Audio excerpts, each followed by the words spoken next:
नमस्कार दोस्तों, स्वागत है आप सभी का एक बार फिर से फाइनेंशियल अड्डा यूट्यूब चैनल में। दोस्तों आज की इस वीडियो में हम बात करेंगे मैप माई इंडिया का आईपीओ, यानी सीई इन्फो सिस्टम लिमिटेड अपना आईपीओ लेके आ रही है। आज की इस वीडियो में जानेंगे क्या इनका बिजनेस मॉडल है, क्या ये कंपनी काम करती है और कितना इनका नेट प्रॉफिट और रिवेन्यू है। पॉइंट ये है कि इस टाइम बहुत सारे आईपीओ आ चुके हैं मार्केट में, तो कंफ्यूजन ये भी है कि क्या हम इस आईपीओ को अप्लाई करें या नहीं करें, क्या ये बाकी आईपीओ से अच्छा आईपीओ है, ये जानेंगे आज की इस वीडियो में। तो आपको एंड तक जरूर बने रहना है और अगर आप चैनल पर पहली बार विजिट कर रहे हो तो चैनल को सब्सक्राइब करो और साथ में बेल आइकन को भी जरूर क्लिक करो ताकि आने वाली जितनी भी वीडियोस है उन सभी की आपको नोटिफिकेशन मिल पाए। तो चलिए दोस्तों आज की रिव्यू वीडियो शुरू करते हैं।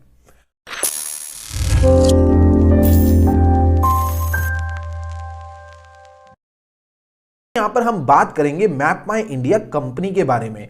कंपनी का नाम है सी इन्फो सिस्टम लिमिटेड और इनका ब्रांड नेम है मैप माई इंडिया। अभी मैप माई इंडिया के नाम से ही आप समझ रहे होंगे कहीं हद तक ये कंपनी मैप से रिलेटेड यानी नेविगेशन से रिलेटेड कंपनी है। ठीक है, बात करते हैं MapmyIndia is a leading provider of advanced digital map, geospatial software and location based IoT technologies in India. ठीक है जी, अभी कंपनी क्या क्या प्रोवाइड करती है? Geospatial software, digital maps and location based IoT technologies provide करती है India के अंदर। Company is a data and technology product and platform company. अभी ये डेटा एंड टेक्नोलॉजी प्रोडक्ट्स भी है और साथ में एक प्लेटफॉर्म भी है। ठीक है, उसके साथ ये ऑफर करती है digital maps as a service, यानी मैप्स की सर्विस प्रोवाइड करती है, software as a services and उसके साथ साथ प्लेटफॉर्म एज अ सर्विसेज, यानी डिजिटल मैप्स में ये काम करती है, सॉफ्टवेयर में काम करती है और साथ के साथ प्लेटफॉर्म में भी काम करती है। अभी कंपनी प्रोवाइड करती है platform, application programming interface and solution across range of digital map, data, software and IoT in the Indian market under the brand name of map my India. तो अभी इंडिया में किस ब्रांड नेम से ये काम कर रही है? मैप माई इंडिया के नाम से काम कर रही है। उसी के साथ साथ इंटरनेशनल मार्केट में under the brand name of Mappls, ठीक है, under the brand name of Mappls के नाम से ये काम करती है। अभी कंपनी जो है वो डिजिटल मैप्स ऑफर करती है जो कवर कर रहा है इस time 6.29 million kilometre of the road in India, यानी इंडिया में 6.29 मिलियन किलोमीटर जो रोड है वो इन्होंने कवर करी हुई है, जो कि रिप्रेजेंट करता है 98.50 ऑफ इंडियाज रोड नेटवर्क। तो काफी अच्छा इनका यहां पर नेटवर्क है। Company's digital map data provide location navigation, analytics and other information for 7,933 towns and 6,37,472 villages. That is a great huge achievement by this company guys. यहां पर आपको देखना होगा कंपनी का जो डिजिटल मैप डेटा प्रोवाइड करता है ना लोकेशन को, लोकेशन, नेविगेशन, एनालिटिक्स कहां पे प्रोवाइड करता है? 7,933 टाउन्स में और 6,37,472 विलेजेस में। बहुत ही अच्छा यहां पर पॉइंट है। आगे अगर मैं बात करूं कंपनी के कुछ कस्टमर्स की, यानी हम जानेंगे कंपनी के इस टाइम कस्टमर्स कौन है जो मैप माई इंडिया को यूज करते हैं। तो यहां पर आपके सामने जो आप देख रहे होंगे कि PhonePe, Flipkart, Yulu, HDFC bank, Airtel and Hyundai are the customer of this company, यानी इस कंपनी के जो कस्टमर्स है, काफी अच्छी अच्छी कंपनीज जो है वो इस कंपनी की कस्टमर है। अभी पॉइंट आता है कि इनको कहां से कमाई कहां से होती है, यानी रिवेन्यू कहां से आता है? तो सब्सक्रिप्शन इनकी फ्री होती है, एक सब्सक्रिप्शन फी, उसके बाद रॉयल्टी और उसके साथ साथ एन्युटी प्रीमियम होते हैं इनके, वो इसमें कंट्रीब्यूट करते हैं 90% of the companies revenue for fiscal 2021। तो आई होप कि आप समझ गए होंगे कहां से कंपनी को रिवेन्यू आता है। ओवरऑल मैंने आपको कंपनी का एक्सप्लेन कर दिया। अब हम बात करेंगे इस कंपनी की कॉम्पिटिटिव स्ट्रेंथ के बारे में। कॉम्पिटिटिव स्ट्रेंथ में सबसे पहले हम यहां पर बात करेंगे pioneers of digital mapping in India having an early mover advantage. ठीक है, तो डिजिटल मैपिंग में काम कर रहे हैं, अर्ली मूवर एडवांटेज है इनके पास। उसके साथ साथ सेकंड कॉम्पिटिटिव एडवांटेज है leading the B2B and B2B2C market for digital maps and location intelligence in India. ठीक है, उसके बाद थर्ड इनकी कॉम्पिटिटिव स्ट्रेंथ आ जाती है proprietary technology and network proprietary technology and network effect resulting in competitive as. ठीक है, वो इनको कॉम्पिटिटिव एज देता है कि इनकी अच्छी टेक्नोलॉजी है। उसके साथ साथ इनकी फोर्थ जो कॉम्पिटिटिव स्ट्रेंथ है वो है independent global geospatial products and platform company with a strong data governance. ठीक है, गवर्नेंस और डेटा की बहुत अच्छी तरह से यहां पर कंपनी ने अपनी करी हुई है।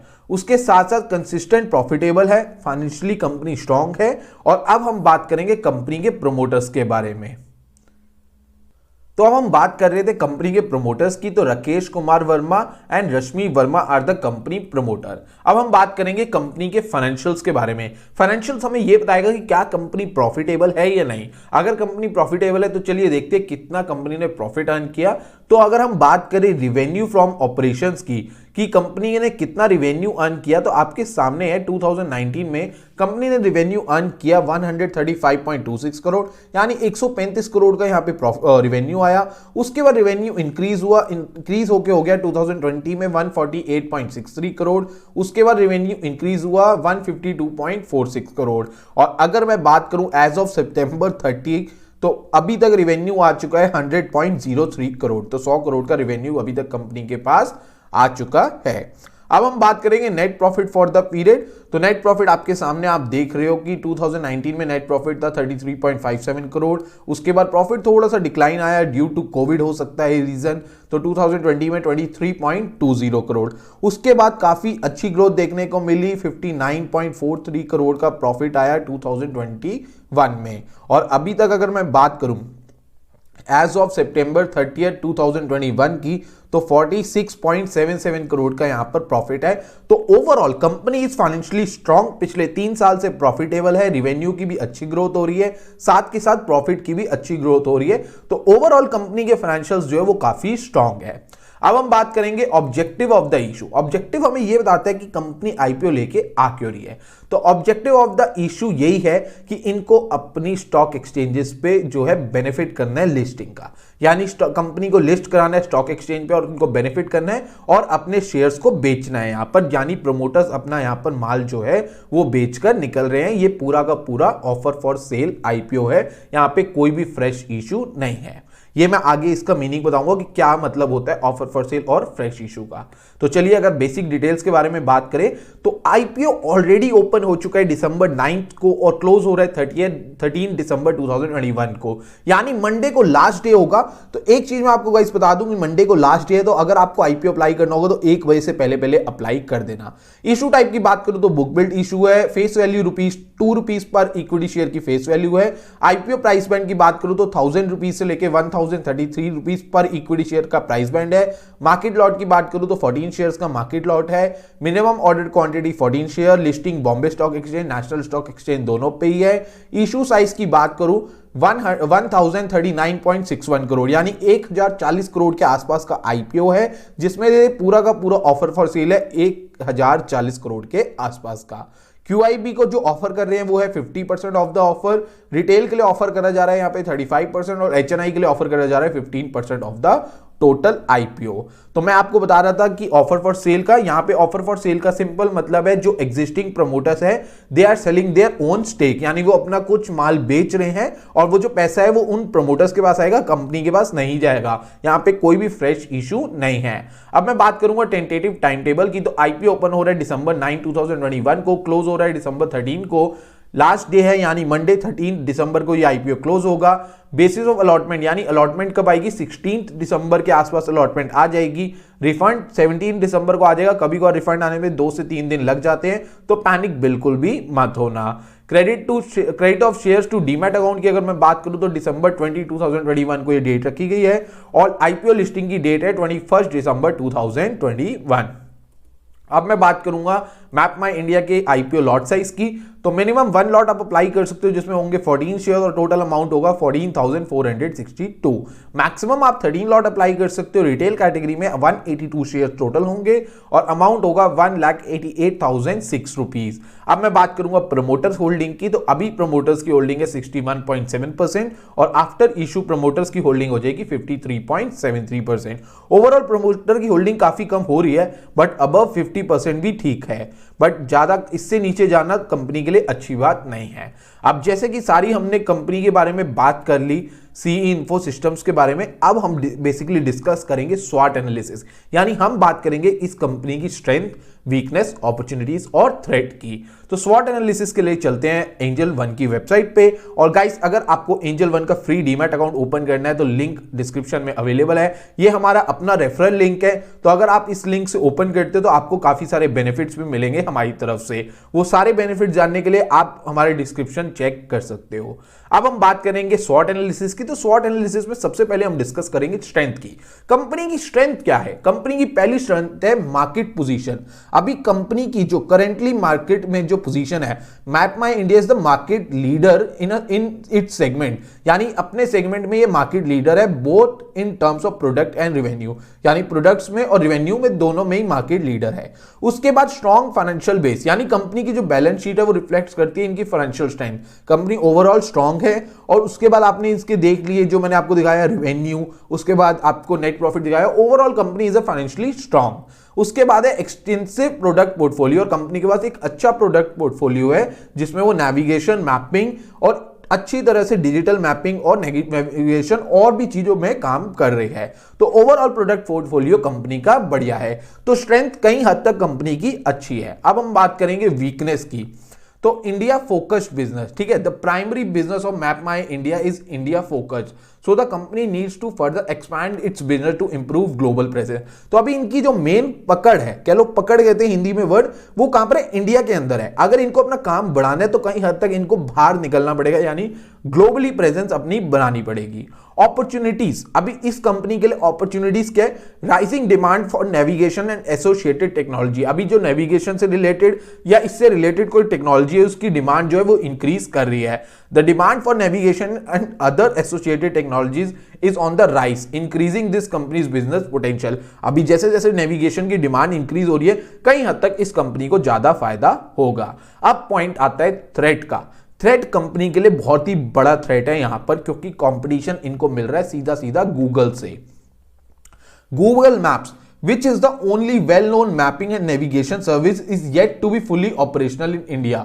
Once that happens, MapMyIndia will have a strong competitor to go against, and that can be serious threat to the company.